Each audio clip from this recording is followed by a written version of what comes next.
So if you're like me, you wait till the last minute to do your binding. You make your binding, wind it up, you just keep it on the spool here. You can leave the handle in or take it out. It's your preference, it makes no difference. I just leave it on there and then I just take it over to my sewing table. So we've got the easy binding winder over here on our sewing table. I'm just setting it right here for this application. You could set it anywhere that's comfortable for you.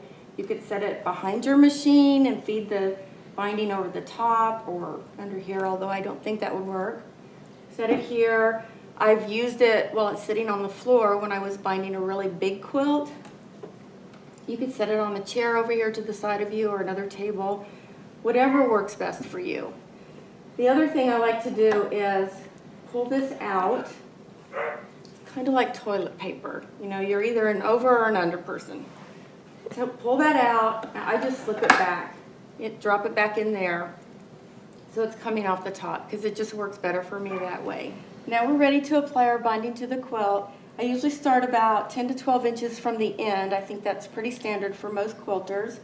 So I just take this, start in the middle of the bottom of my quilt.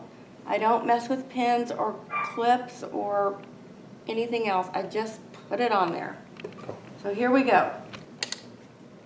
Start with the needle down. I always make sure that my needle is in the needle down position. And just start sewing.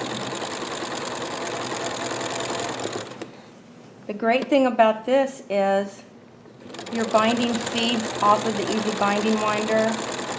You don't have it wrapped around your neck, thrown over your shoulder, bunched up to your side or in your lap or off the floor. It's just smooth as can be. So we just keep going. And you just keep putting your binding on until it runs off the end of the spool. And then you put your ends together like you normally would any quilt, and you are done.